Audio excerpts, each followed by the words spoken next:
चलता रहूँगा पथ पर, चलता रहूँगा पथ पर, चलने में माहिर बन जाऊँगा, या तो मंजिल मिल जाएगी या एक अच्छा मुसाफिर बन जाऊँगा। इन्हीं प्यारे से शब्दों के साथ स्वागत है हमारे चैनल बेचू क्लासेज में। तो नमस्कार दोस्तों, देखिए इससे पहले भी स्ट्रैटेजी का 2 क्लास हो गया है। ये तीसरा क्लास है। उम्मीद है आप 2 क्लास पहले आप लोग देख चुके हैं। बहुत अच्छा क्लास चला था, इसलिए यदि आप वो वीडियो नहीं देखे हैं स्ट्रैटेजी का पहला और दूसरा क्लास, तो उससे सबसे पहले जाके देख लीजिए, तभी तीसरा क्लास देखिएगा। नहीं तो तीसरा क्लास देख लीजिए, तब दोनों क्लास देख लीजिएगा, क्योंकि उसमें हमने 100 से 150 तक क्वेश्चन करा दिया था। स्ट्रैटेजी का बहुत ही मोस्ट इंपॉर्टेंट, जैसा हम लोग का लक्ष्य है कि एक भी क्वेश्चन जीके में छूटने नहीं देना है, तो उसी को लेकर हम एक स्ट्रेटेजी का क्लास चला रहे हैं। यूनिवर्सल क्लास है, इसमें सब कुछ पढ़ाया जाएगा। एक भी क्वेश्चन हम छोड़ने की कोशिश नहीं करेंगे। हम जितना जानते हैं सब आपको बताने की कोशिश करेंगे। तो चलिए वीडियो को स्टार्ट करते हैं और देखते हैं आज का पहला क्वेश्चन। यहाँ पे क्वेश्चन है कि टमाटर में कौन सा अम्ल पाया जाता है। कि टमाटर में कौन सा अम्ल पाया जाता है, तो आप लोग उत्तर दीजिए टमाटर में कौन सा अम्ल। चलिए, तो टमाटर में किस में पाया जाता है, टमाटर में कौन सा एसिड पाया जाता है, तो ऑक्जेलिक एसिड। नोट कर लीजिए, टमाटर में ऑक्जेलिक एसिड। वही बात कर लिए मैथनाइक एसिड का, तो किस में पाया जाता है, चींटी के डंक में। चींटी के डंक में। और सिट्रिक एसिड किस में पाया जाता है, तो नींबू में। ये सभी चीज़ें आप लोग नोट कर लें, ठीक। और टार्ट्रिक एसिड किस में पाया जाता है, तो इमली में। इमली में टार्ट्रिक एसिड। फिर एक बार रिपीट कर देना, टमाटर में ऑक्जेलिक एसिड, और चींटी के डंक में मैथनाइक एसिड, सिट्रिक एसिड नींबू में, टार्ट्रिक एसिड इमली में। और एक चीज़ और नोट कर लीजिए, एक मौलिक एसिड होता है, मौलिक एसिड, जो बहुत कम लोग नाम सुने होंगे इसका। मौलिक एसिड इस सेव में पाया जाता है। सेव में क्या पाया जाता है, तो मौलिक एसिड, ठीक। तो पांचों आप लोग नाम याद कर लीजिए कौन सा एसिड किस में पाया जाता है। चलिए नेक्स्ट क्वेश्चन की तरफ बढ़ते हैं। देखते हैं आज का दूसरा क्वेश्चन। दूसरा क्वेश्चन है कि नींबू का पीएच मान कितना होता है। नींबू का पीएच मान कितना होता है। देखिए नींबू का पीएच मान कितना होता है, 2.2। कितना होता है, 2.2। वही बात कर लें कि 2.8 जो शराब का पीएच मान होता है वो 2.8 होता है। तो इतना नहीं है कि आपसे नींबू का ही पूछेगा, शराब के भी पीएच मान पूछ सकता है। तो कितना होता है, 2.8। और बात कर लें सिरका का, तो सिरका का क्या होता है, 2.4 होता है पीएच मान सिरका का, ठीक। सिरका का 2.4। और 6.5 होता है किसका, लार का। मुंह में जो लार होता है उसका 6.5 होता है। और वही बात कर ले दूध का, तो दूध का जो पीएच मान होता है अलग से नोट कर लीजिए। दूध के पीएच मान कितना होता है, तो 6.4, ठीक। नोट कर लीजिएगा। एक बार फिर रिपीट कर दे रहे हैं, शराब का पीएच मान 2.8, सिरका का पीएच मान 2.4, और नींबू का पीएच मान 2.2, और लार का पीएच मान 6.5, और दूध का पीएच मान 6.4, ठीक। उम्मीद है सभी लोग नोट किए होंगे। चलिए नेक्स्ट क्वेश्चन की तरफ बढ़ते हैं। नेक्स्ट क्वेश्चन दिया कि हाल ही में किसे मिस यूनिवर्स पुरस्कार मिला है, ठीक। तो नोट कर लीजिए, एंड्रिया मिर्जा, ठीक।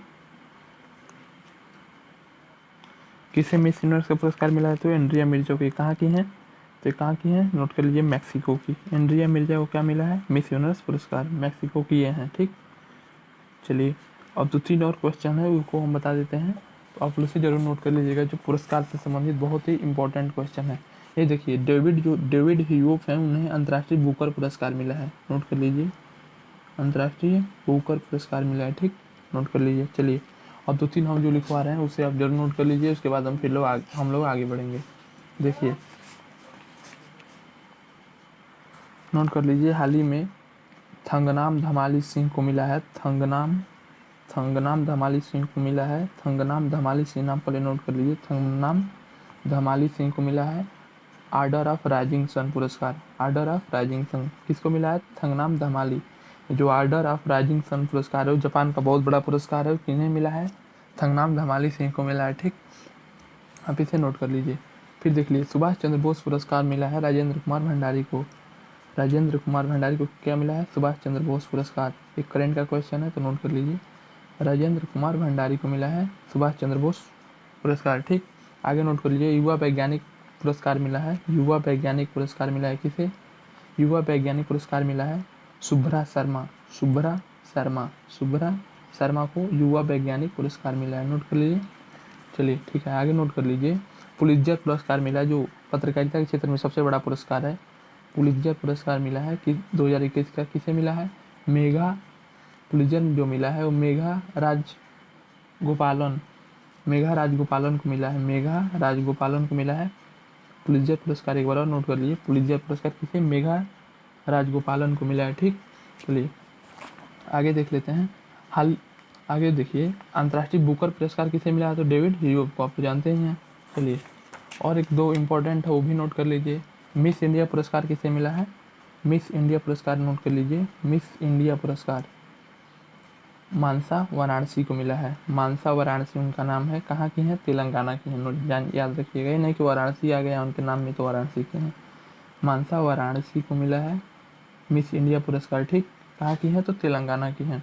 हाल ही में दादा साहब फाल्के पुरस्कार किसे दिया गया है, हाल ही में दादा साहब फाल्के पुरस्कार किसे दिया गया है, दादा साहब फाल्के पुरस्कार किसे दिया है, रजनीकांत को। नोट याद रखिएगा, दादा साहब फाल्के पुरस्कार दिया गया है किसे, तो रजनीकांत को। ठीक, और एक और इम्पोर्टेंट पुरस्कार था, हमको नोट करा दे रहा है आपको। एक और इम्पोर्टेंट पुरस्कार था कि महाराष्ट्र भूषण पुरस्कार मिला है किसे, महाराष्ट्र भूषण पुरस्कार किसे, तो आशा भोसले को।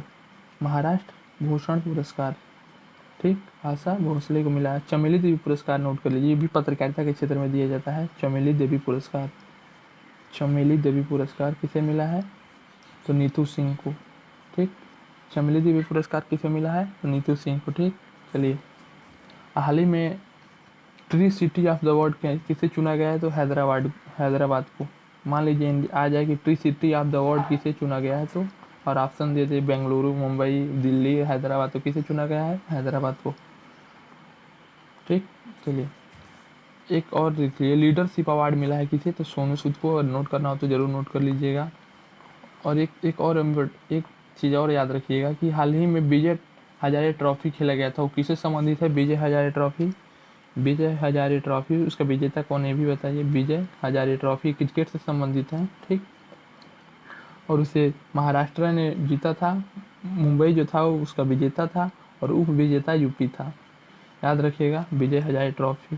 ठीक, चलिए और 67वां राष्ट्रीय फिल्म पुरस्कार किसे मिला है, तो छिछोरे को मिला है। नोट कर लिए, 67वां राष्ट्रीय फिल्म पुरस्कार, 67वां राष्ट्रीय फिल्म पुरस्कार किसे मिला है, तो छिछोरे फिल्म को मिला है, छिछोरे। ठीक, चलिए इसी में दो चीज़ और नोट कर लीजिए कि सबसे पहले बताइए कि नोटबंदी कब लागू हुआ था, क्वेश्चन कभी भी आ सकता है। तो नोट कर लीजिए, नोटबंदी जो लागू हुआ था वो 8 नवंबर 2016 को।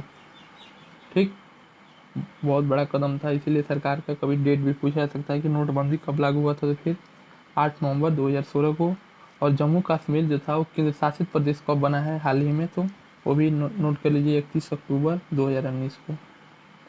ठीक, जम्मू कश्मीर केंद्र शासित प्रदेश बना। ये बहुत इंपॉर्टेंट है, क्वेश्चन आ सकते हैं, इसलिए आपको नोट करा दिए। चलिए नेक्स्ट क्वेश्चन की तरफ बढ़ते हैं और देखते हैं अपना अगला क्वेश्चन। अगला क्वेश्चन दिया है कि विश्व प्रेस स्वतंत्रता इंडेक्स में भारत का स्थान कितना है। यह एक प्रकार का इंडेक्स निकाला जाता है सभी देशों को एक साथ लाकर कि कौन सा देश में कैसा है पत्रकारिता। तो भारत में जो पत्रकारिता का स्थान है, प्रेस का, उधर कितने दबाव में रहता है वो बताना है कि जो प्रेस में इंडेक्स कितना है, वो कितना है भारत का, 142। ठीक, नोट कर कितना है, प्रेस विश्व प्रेस स्वतंत्रता सूचकांक भारत का कितना है, 142। वही फर्स्ट पे कौन है वो भी कभी कभी पूछा जा सकता है। तो फर्स्ट पे है नॉर्वे। विश्व प्रेस स्वतंत्रता इंडेक्स में भारत कितने नंबर पर है, 142, और फर्स्ट पे कौन है, तो नॉर्वे। चलिए इसमें दो तीन चीज़ें हम नोट करा रहे हैं, उसे नोट कर लीजिए। मानव विकास सूचकांक, मानव विकास सूचकांक, human development index, human development index, मानव विकास सूचकांक में भारत का स्थान कितना है, मानव विकास सूचकांक। इस सूचकांक से क्वेश्चन आ ही जाता है, करंट रिलेटेड है, इसलिए आप नोट कर लीजिए। मानव विकास सूचकांक में भारत का स्थान कितना है, तो 131। वही फर्स्ट पे कौन है, तो नॉर्वे। नॉर्वे वहाँ प्रेस में भी फर्स्ट पर है और यहाँ भी फर्स्ट पे है मानव विकास सूचकांक में। ठीक, चलिए और वही देख लेते हैं, एक और है वैश्विक शांति सूचकांक। नोट कर लीजिए, वैश्विक शांति सूचकांक, वैश्विक शांति सूचकांक में भारत का स्थान कितना है, वैश्विक शांति सूचकांक में भारत का स्थान है 135, और फर्स्ट में कौन है, आइसलैंड। हाल ही में पेट का एग्जाम हुआ था, इसी में क्वेश्चन पूछा गया था कि इसमें फर्स्ट पे कौन है, तो आइसलैंड है। और भारत का स्थान कितना है वैश्विक शांति सूचकांक में, 135। चलिए एक चीज़ और नोट कर लीजिए कि विश्व लिंग अंतर इंडेक्स में भारत किसने स्थान पे है, 140। जो लैंगिक अंतर होता है उसमें भारत का इंडेक्स कितना है, विश्व लिंग इंडेक्स में जो भारत का स्थान है वो 140 है। ठीक, चलिए, हेनली पासपोर्ट सूचकांक में आपको बताए थे कि हेनली पासपोर्ट सूचकांक एक होता है, कौन से देश का पासपोर्ट कितना मजबूत है, उसी में भारत का कितना नंबर पे है हेनली पासपोर्ट सूचकांक में? 85। हेनली पासपोर्ट सूचकांक, हेनली पासपोर्ट सूचकांक में भारत का कितना है स्थान है? 100 नहीं, भारत का स्थान कितना है? 85 है, ठीक। और फर्स्ट पे कौन है? जापान है, ये भी नोट कर लीजिएगा, ठीक। चलिए, एक दो और लिखवा ले रहे हैं, वो भी लोकतंत्र सूचकांक में भारत का स्थान कितना है? लोकतंत्र सूचकांक में भारत का स्थान कितना है, वो भी नोट कर लीजिए। लोकतंत्र सूचकांक में भारत का स्थान कितना है? 53। चलिए, अब आगे फिर कभी आएगा तो हम उसे नोट करा देंगे। चलिए, तो इसमें आप ये बस याद रखिए, जितना चीज़ बताए हैं सभी चीज़ें याद रखिएगा, नोट किए होंगे तो। चलिए, नेक्स्ट क्वेश्चन देख लेते हैं। किस संविधान संशोधन के तहत मतदाता का उम्र 18 वर्ष कर दिया गया? पहले जो मतदाता का उम्र होता था वो 21 वर्ष के ही लोग केवल वोट दे सकते थे, लेकिन बाद में इसे संविधान संशोधन करके 18 वर्ष किया गया कि अब 18 वर्ष के लोग भी वोट कर सकेंगे। इसलिए संविधान संशोधन से भी एक आध क्वेश्चन आ सकता है, तो इसलिए भी पढ़ लीजिए कि संविधान संशोधन से जो 3-4 संशोधन इंपॉर्टेंट हो, उस सभी संशोधन को हम इसमें बता देंगे। तो किस संविधान संशोधन के तहत मतदाता की उम्र 18 वर्ष कर दिया गया था? तो देखिए, किस संशोधन के तहत? 61वें जो संशोधन हुआ था उसके तहत मतदाता का जो उम्र है, 61वें जो संशोधन हुआ था उसके तहत मतदाता का उम्र 21 से 18 वर्ष तक कर दिया गया था। तो इसका सही उत्तर है 61वें संशोधन के तहत मतदाता की उम्र 21 से 18 वर्ष कर दिया गया था 1989 ईस्वी में, ठीक। ये भी कभी कभी पूछ देता है। तो चलिए, अब जितना संविधान संशोधन से रिलेटेड जितने क्वेश्चन पूछे जाते हैं उसे देख लेते हैं, तो इसलिए नोट करने के लिए फिर तैयार हो जाइए। चलिए देखिए, सबसे पहले आता है कि सबसे पहले बार संविधान में संशोधन कब किया गया था? तो 1951 ईस्वी में, ठीक। नोट कर लीजिए, सबसे पहली बार संविधान में संशोधन किया गया था तो 1951 ईस्वी में। और एक आता है कि भाषा के आधार पर राज्य का पुनर्गठन किस संशोधन के तहत किया गया था? तो 7वें संशोधन के तहत किया गया था। और भाषा के आधार पर अलग होने वाला राज्य कौन सा बना था? तो आंध्र प्रदेश। और जो 7वां संशोधन था, 7वां संशोधन जो था 7वां, वो भाषा के आधार पर राज्य का पुनर्गठन करने के लिए किया गया था, ये भी इम्पोर्टेंट है, ठीक। चलिए, उसके बाद देख लेते हैं 42वां संशोधन। बहुत ज़्यादा पूछा जाता है कि 42वां संशोधन क्या है।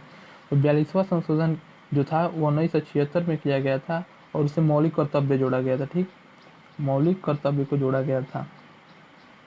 मौलिक कर्तव्य किस अनुच्छेद में स्थित है? तो 51 के क में, याद रखिएगा। तो मौलिक कर्तव्य कब जोड़ा गया था बताइए? मौलिक कर्तव्य कब जोड़ा गया था?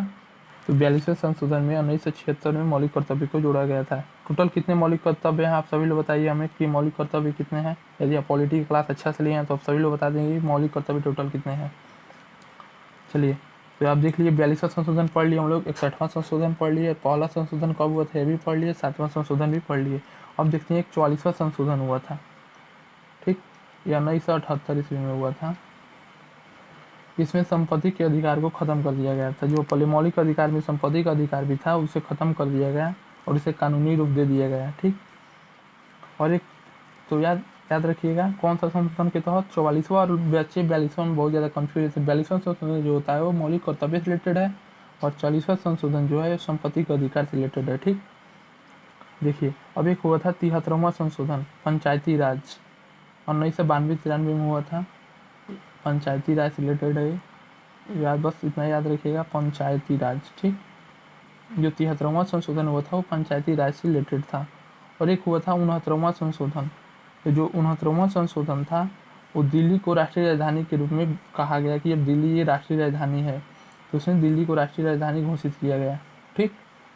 तो उम्मीद है सभी समझ में आएगा। 61वां 21 से 18 वर्ष उम्र कर दिया गया। 42वां संशोधन के तहत मौलिक कर्तव्य को जोड़ा गया। 69वां संशोधन के तहत राष्ट्रीय राजधानी दिल्ली की गई। 73वें संशोधन के तहत पंचायती राज को जोड़ा गया। और हम लोग पढ़े हैं 44वां संशोधन, संपत्ति के अधिकार। और पहला संशोधन कब हुआ था? 1951 ईस्वी में। और 7वां संशोधन भाषा के आधार पर राज्य का पुनर्गठन। सबसे पहला राज्य कौन सा बना था? तो आंध्र प्रदेश। चलिए, संशोधन से रिलेटेड जितने क्वेश्चन आएंगे सब इसी से कवर हो जाएंगे।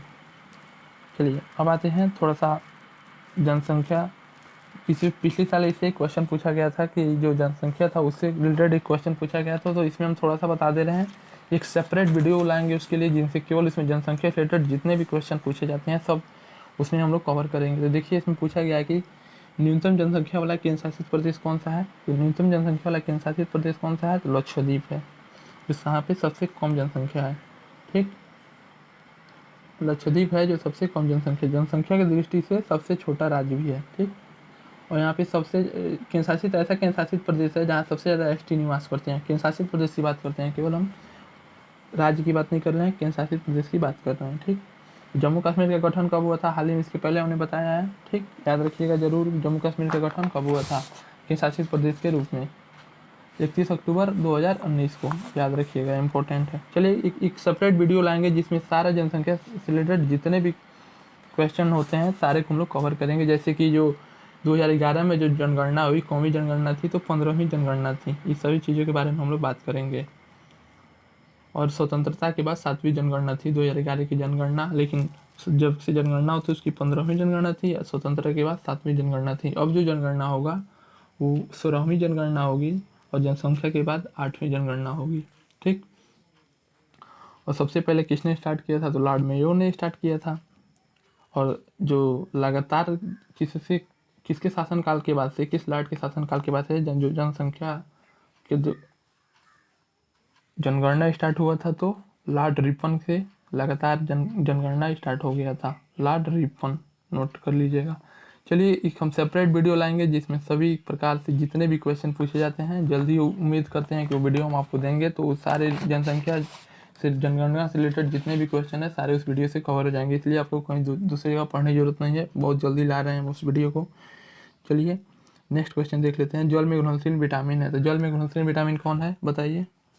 बी और सी जो होते हैं वो जल में घुलनशील विटामिन होते हैं, याद रखिएगा। बी और सी जल में घुलनशील विटामिन होते हैं। बाकी ए, डी, ई, के, ये जो 4 विटामिन होते हैं ये वसा में घुलनशील होते हैं, और बी, सी जल में। तो जल में घुलनशील विटामिन है कौन? बी, ठीक। चलिए नेक्स्ट क्वेश्चन देख लेते हैं। नेक्स्ट क्वेश्चन है कि निम्न में से किस राज्य से होकर कर्क रेखा नहीं गुजरता है? निम्न में से किस राज्य से होकर कर्क रेखा नहीं गुजरता है? तो देखिए पहले आप नोट कर लीजिए, कर्क रेखा कितने राज्य से होकर गुजरता है? तो कर्क रेखा जो है वो 8 राज्यों से होकर गुजरता है। नाम नोट कर लीजिए, नोट करा दे रहे हैं। पहला नोट कर लीजिए, राजस्थान से कर्क रेखा होकर गुजरता है, गुजरात से भी कर्क रेखा होकर गुजरता है, मध्य प्रदेश से भी कर्क रेखा होकर गुजरता है। तो राजस्थान, गुजरात, मध्य प्रदेश, ठीक। फिर नोट कर दीजिए छत्तीसगढ़, झारखंड, वेस्ट बंगाल, त्रिपुरा, मिजोरम। एक बार फिर बोल दे रहे हैं, नोट कर लीजिए, राजस्थान, गुजरात, मध्य प्रदेश, छत्तीसगढ़, झारखंड, वेस्ट बंगाल, त्रिपुरा और मिजोरम। ये 8 राज्य हैं जिनसे कर्क रेखा होकर गुजरती है, लेकिन उत्तर प्रदेश से कर्क रेखा नहीं गुजरती है। तो सही उत्तर क्या हो जाएगा? उत्तर प्रदेश। नोट कर लीजिएगा, जो कर्क रेखा है वो 8 राज्यों से होकर गुजरती है, राजस्थान, गुजरात, मध्य प्रदेश, छत्तीसगढ़, झारखंड, वेस्ट बंगाल, त्रिपुरा, मिजोरम। तो इससे क्वेश्चन एकदम पक्का एक क्वेश्चन आने वाला है कर्क रेखा से रिलेटेड, तो आप जरूर याद रखिएगा। भारत के 8 राज्यों से होकर कर्क रेखा गुजरता है। चलिए अगला क्वेश्चन देख लेते हैं। सबसे ज़्यादा तांबा का उत्पादन किस राज्य में होता है? यहाँ पे दिया है कि सबसे ज़्यादा तांबा का उत्पादन किस राज्य में होता है, बताइए। तो देखिए मध्य प्रदेश में सबसे ज़्यादा तांबा का उत्पादन होता है। वहीं बात करें राजस्थान में, तो राजस्थान में सबसे ज़्यादा किसका उत्पादन होता है? जास्ता का। सबसे ज़्यादा जास्ता का उत्पादन कहाँ होता है? तो राजस्थान में। सबसे ज़्यादा तांबा का उत्पादन कहाँ होता है? तो एमपी में। वहीं बात कर ले झारखंड में, तो झारखंड में सबसे ज़्यादा कोयला का उत्पादन होता है, कोयला का उत्पादन सबसे ज़्यादा एक होता है। और बात कर लें उड़ीसा का, तो उड़ीसा में लौह अयस्क, बक्साइट और मैग्नीज तीनों में उड़ीसा फर्स्ट पे है। नोट कर लीजिए, लौह अयस्क, बक्साइट और मैग्नीज तीनों में उड़ीसा फर्स्ट पे है। तो एक क्वेश्चन इससे भी आता है कि किस राज्य में कौन सा जो उत्पादन सबसे ज़्यादा होता है, मान लीजिए सीसा, तांबा, इससे रिलेटेड, कोयला, अभ्रक, यूरेनियम, ऐसे क्वेश्चन पूछे जाते हैं, तो नोट कर लीजिएगा। और टीन का भी उत्पादन सबसे ज़्यादा कहाँ होता है? तो छत्तीसगढ़ में होता है, नोट कर लीजिए। टीन का उत्पादन सबसे ज़्यादा कहाँ होता है? तो छत्तीसगढ़ में होता है। फिर एक बार देख लीजिए, राजस्थान में सबसे ज़्यादा किसका उत्पादन होता है? राजस्थान में सबसे ज़्यादा जास्ता का उत्पादन होता है। और मध्य प्रदेश में सबसे ज़्यादा बताइए तांबा का उत्पादन होता है। झारखंड में सबसे ज़्यादा कोयला का। और वहीं बात कर लें उड़ीसा का, तो लौह अयस्क, बक्साइट और मैग्नीज में तीनों में सबसे प्रबल स्थान पे है। इसे जरूर आप नोट कर लीजिएगा। चलिए आज का लास्ट क्वेश्चन देखते हैं। लास्ट क्वेश्चन है कि रघुवंशनम किसकी रचना है? रघुवंशनम किसकी रचना है? बहुत फेमस रचना है किसकी? कालिदास की। कालिदास की बहुत फेमस रचना है। तो कुछ कालिदास की रचनाएं हैं जिसे लिख लीजिए। ये जीके में पूछे जाते हैं, न कि हिंदी में। ये जीके का क्वेश्चन है, आप हिंदी का क्वेश्चन ना समझिएगा। तो देखिए कालिदास की 2-3 और रचनाएं हैं, लिख लीजिए। पहला तो रघुवंशनम हो गया, उसके बाद अभिज्ञान शाकुंतलम है, अभिज्ञान शाकुंतलम नोट कर लीजिए, अभिज्ञान शाकुंतलम, ठीक। उसके बाद से नोट कर लीजिए मेघदूतम, मेघदूतम। उसके बाद से नोट कर लीजिए कुमार संभवम, ये कालिदास की रचनाएं हैं। रघुवंशनम, अभिज्ञान शाकुंतलम, मेघदूतम, कुमार संभवम, ठीक। तो किसकी रचना है? रघुवंशनम कालिदास की। वही बात कर ले कल्हड़ की रचना है, तो कल्हड़ की रचना क्या है? रजत रंगीणी, नोट कर लीजिए। रजत रंगीणी जो है वो कल्हड़ की रचना है, रजत रंगीणी। वही बात कर ले शूद्रक का, तो शूद्रक का है मृच्छकटिम, मृच्छकटिम, मृच्छकटिम किसकी रचना है? अगर पूछ दे तो किसकी है? शूद्रक की है, मृच्छकटिम। वही बात कर लें जयदेव की रचना का, तो जयदेव की रचना है गीत गोविंद, गीत गोविंद, ठीक। तो उम्मीद है वीडियो बहुत अच्छा लगा होगा, सभी लोग नोट किए होंगे, जो भी नोट किए हैं एक बार फिर रिवीजन कर लीजिएगा, एक बहुत क्वेश्चन इंपॉर्टेंट है। तो तीसरा वीडियो हम लोग यहीं पे ख़त्म करते हैं, फिर जल्दी हम चौथा वीडियो देंगे, तो उसका आप लोग इंतजार कीजिए। तो चलिए बहुत बहुत धन्यवाद। इस चैनल पे आज 2 से 3 वीडियो आज पड़ेगा, तो चैनल को सब्सक्राइब कर लीजिएगा और बेल आइकन दबा दीजिएगा, जिससे आपको नोटिफिकेशन मिल सके। बहुत बहुत धन्यवाद।